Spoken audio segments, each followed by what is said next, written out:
Hello everyone and welcome back to the event loop lecture. So, the event loop is a fundamental concept in the asynchronous programming. It's a centerpiece that coordinates and manages the execution of the asynchronous tasks. In addition, it's ensuring that they can run efficiently without blocking the main program flow. So, what is an event loop? Event loop is not a regular for loop. When I first heard about event loop, I thought it's like a for loop. But no, an event loop is a programming construct that continuously monitors and processes events from the various sources, such as user input, network request, or time events. It acts as a central hub that dispatches these events to the appropriate event handlers or callback. So, let's see an example. The asyncIO.run function creates an event loop and runs the main coroutine. The main coroutine creates three instances of the task coroutine and awaits their completion using the asyncIO.gather. The event loop manages the execution of these tasks, scheduling them, and switching between them as needed.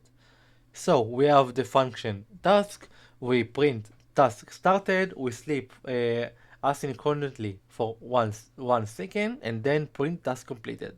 The main function is also a coroutine of the async def main that we got using the gather for wait for these three tasks. And the main is the event loop that runs the asyncIO.run of the main.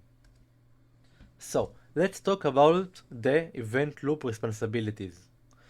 So, first of all, scheduling and executing the asynchronous tasks, coroutines, as we saw in this slide.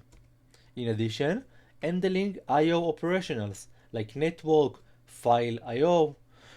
Each time I use the asyncIO.sleep, it's to mimic some network operation or file I/O because we can't each time to open a file, so I use the asyncIO.sleep. Third, managing timeouts and delays, and in the last one, dispatching events to appropriate callback or handles.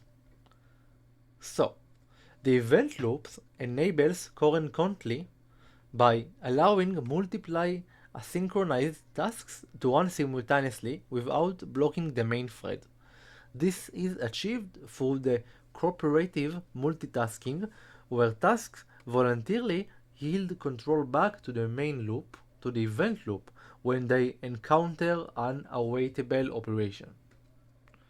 So let's see another event loop implementation. In this example, I demonstrate how the event loop schedules and executes multiple tasks with different delay using the asyncIO.sleep. The event loops ensure that the tasks are executed concurrently and it's correct in the correct order based on their delays. So we will see this example at the next lecture, but we have the task as we saw in this slide. We use a different delay for each one. For the first one, we use delay for 1 second, the second one delay of 2, and the third delay of 3.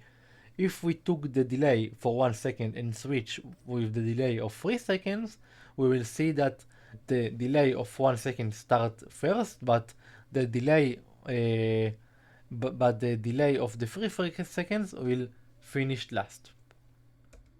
So let's summary. The event loop is a central component in the asynchronization programming. In addition, it schedules the executed tasks, handles I/O operations, manages timeout, and more. The event loop enables concurrently by allowing multiple tasks to run simultaneously. And understanding the event loop is a crucial for writing efficient and responsive asynchronous application. In the next lecture, we will dive to some code, so I will explain you everything in the next lecture. Bye bye.